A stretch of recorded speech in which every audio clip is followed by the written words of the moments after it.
வணக்கம் மக்களே, welcome back to நேற்று இன்று நாளை. இன்றைக்கி நம்ம சவுத் தமிழ்நாடு ஸ்டைலில் ஒரு கல்யாண வீட்டு சாம்பார் ரெசிபி தான் பார்க்க போகிறோம். பொதுவாக எங்கள் சைடில் கல்யாண சாம்பாரில் நாங்கள் வெங்காயம் பூண்டெல்லாம் சேர்க்க மாட்டோம்.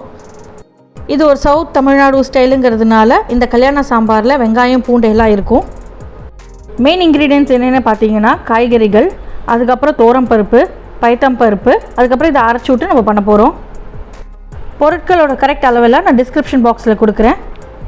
முதல்ல நம்ம பருப்பு வேக வச்சு ரெடி பண்ணி வச்சுக்கலாம். 3/4 கப் தோரம் பருப்பு, 1/4 கப் பைத்தம் பருப்பை நல்லா அலம்பிட்டு ஒரு 4-5 விசில் விட்டுட்டு நல்லா குழைய வர வரைக்கும் வேக வச்சு தனியாக எடுத்து வச்சுக்கலாம். அடுத்ததான் நம்ம குழம்புக்கு வறுத்து அரைச்சிக்க போகிறோம். கடாயில் 1.5 டேபிள் ஸ்பூன் கடலைப்பருப்பு, 1.5 டேபிள் ஸ்பூன் தோரம் பருப்பு சேர்த்து ரோஸ்ட் பண்ணிக்கலாம். கூடவே ஒரு சிட்டிகை அளவுக்கு வெந்தயம், 1/4 டீஸ்பூன் ஜீரகம், ஒரு சின்ன கைப்பிடி அளவுக்கு கருவேப்பிலை நல்லா அலம்பிட்டு தொடச்சிட்டு சேர்த்துக்கோங்க. அப்புறமா ஒரு 6-7 பல்லு பூண்டு, 2 சிவப்பு காஞ்ச மிளகாய், அப்புறம் 1.5 டேபிள் ஸ்பூன் தேங்காய், கடைசியாக ஒரு கைப்பிடி அளவுக்கு சின்ன வெங்காயம். இது எல்லாத்தையும் ஒன்றா சேர்த்து நம்ம வறுத்துக்க போகிறோம். பருப்பு பொன்னிறமாக மாறுற வரைக்கும் நம்ம வறுத்துக்கலாம். பருப்பு நல்லா பொன்னிறமாக மாறினதுக்கப்புறம் இதை நம்ம நல்லா ஆற விட்டுட்டு மிக்ஸி ஜாரில் சேர்த்து கொஞ்சமாக தண்ணி சேர்த்துட்டு நைஸாக அரைச்சிக்கலாம். உங்களால் எவ்வளோ நைஸாக அரைக்க முடியுமோ அவ்வளோ நைஸாக அரைச்சிக்கோங்க. எங்கள் சைடு கதம்ப சாம்பாரில் நாங்கள் வெங்காயம் பூண்டெல்லாம் சேர்க்க மாட்டோம். அந்த ரெசிபி ஒரு நாளைக்கு உங்களுக்கு நான் போடுறேன். ஆனால் இந்த சாம்பார் ரொம்பவே டேஸ்ட்டாக இருக்கும். வெங்காயம் பூண்டு பிடிச்சவங்க கண்டிப்பாக ட்ரை பண்ணி பாருங்கள். இதை நல்லா வறுத்து அரைச்சதை தனியாக வச்சுக்கோங்க. நம்ம அப்புறமா குழம்புல சேர்த்துக்கலாம். அடுத்ததான் நம்ம சாம்பார் பண்ணுறதுக்கு ஸ்டார்ட் பண்ணிடலாம். அதுக்கு ஒரு கடாயை எடுத்துக்கோங்க. நம்ம வறுத்த கடாயை யூஸ் பண்ணிக்கலாம். கடாயில் 3-4 டேபிள் ஸ்பூன் எண்ணெய் சேர்த்துக்கலாம். எண்ணெய் சூடானதுக்கப்புறம் ஒரு 1/2 டீஸ்பூன் கடுகும் 1/2 டீஸ்பூன் ஜீரகமும் சேர்த்துக்கலாம். கடுகு நல்லா பொரியட்டும். பொரிஞ்சதுக்கப்புறம் ஒரு காஞ்ச மிளகாய் உடச்சி சேர்த்துக்கோங்க. 1 டீஸ்பூன் பெருங்காயம் சேர்த்துக்கலாம். அடுத்ததாக ஒரு 1/2 கப் சின்ன வெங்காயம் சேர்த்துக்கலாம். இது கூடவே நான் ஒரு 2-3 பல்லு பூண்டு சேர்த்துருக்கேன். ஒரு பெரிய வெங்காயத்தை ஸ்லைஸ் பண்ணி சேர்த்துக்கலாம். வாசனைக்கு ஒரு கைப்பிடி அளவுக்கு கருவேப்பிலை. வெங்காயம் கொஞ்சம் வேகிற வரைக்கும் நம்ம வதக்கிக்கலாம். வெங்காயம் ஒரு பாதி அளவுக்கு வெந்ததுக்கப்புறம் நம்ம காய்கறிகள்லாம் சேர்த்துக்க ஆரம்பிக்கலாம்.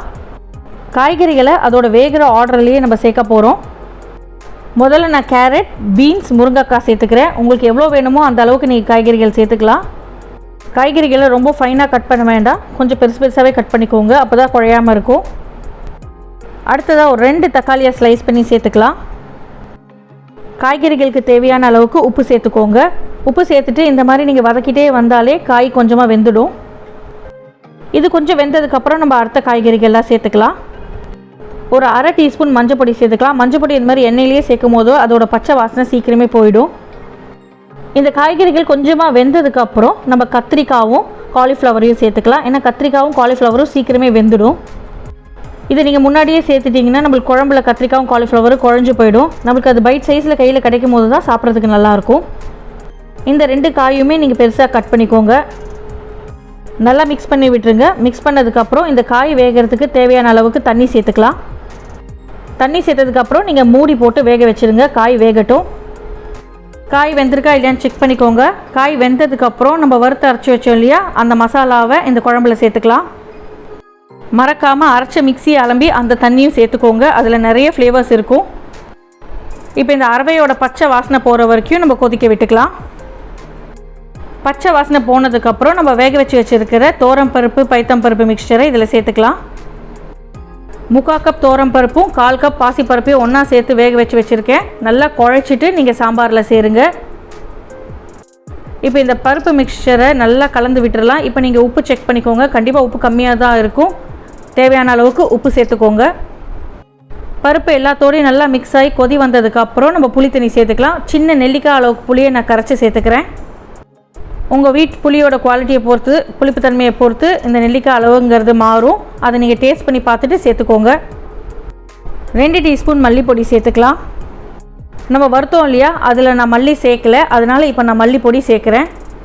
தனியாவோட ஃப்ளேவர் ஓவர் பவரிங்காக இருக்கக்கூடாதுங்கிறதுக்காக தான் நம்ம வறுக்கும் போது சேர்க்காமல் பொடி சேர்த்துக்கிறோம்.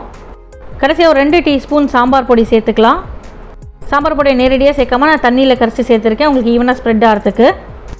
நல்ல கலர் அண்ட் ரோஸ்டட் ஃப்ளேவருக்காக நான் அணைக்கிறதுக்கு முன்னாடி மிளகா பொடியில் தாளிப்பு கொடுத்துருக்கேன். எண்ணெயை நல்லா சூடு பண்ணிவிட்டு ஆஃப் பண்ணிவிடுங்க. 1 டீஸ்பூன் காஷ்மீரி மிளகாய் பொடி சேர்த்துட்டு அந்த சூடான மிளகாய் பொடி எண்ணெயை நீங்கள் இந்த சாம்பாரில் கொட்டிடுங்க. கமகம சாம்பாரோட ஒரு மெயின் இன்க்ரீடியண்ட்டான கொத்தமல்லி இலைகளை சேர்த்துக்கலாம். நிறையவே கொத்தமல்லி இலைகளை சேர்த்துக்கோங்க, நல்லா வாசனையாக இருக்கும். இந்த சாம்பாரோட கடைசி இன்க்ரீடியண்ட்டான நெய் சேர்த்துக்கலாம். ஒரு 2 டீஸ்பூன் அளவுக்கு நெய் சேர்த்துக்கோங்க. இந்த மாதிரி அணைச்சிட்டு நீங்கள் நெய் சேர்த்திங்கன்னா அந்த ஃப்ளேவர் அப்படியே இருக்கும். இந்த வீடியோ உங்களுக்கு பிடிச்சிருக்குன்னு நினைக்கிறேன். இந்த சாம்பாரை நீங்கள் சூடான சாதத்துக்கூடயோ இல்லைனா இட்லி தோசை கூட சாப்பிடலாம். இந்த ரெசிபியை கண்டிப்பாக உங்கள் வீட்டில் ட்ரை பண்ணி பாருங்கள். ட்ரை பண்ணி பார்த்துட்டு எப்படி இருந்ததுன்னு சொல்லுங்கள். நம்ம சேனலுக்கு ஃபர்ஸ்ட் டைம் வரீங்கன்னா லைக் பண்ணுங்கள், ஷேர் பண்ணுங்கள், மறக்காமல் சப்ஸ்கிரைப் பண்ணுங்கள். Happy eating.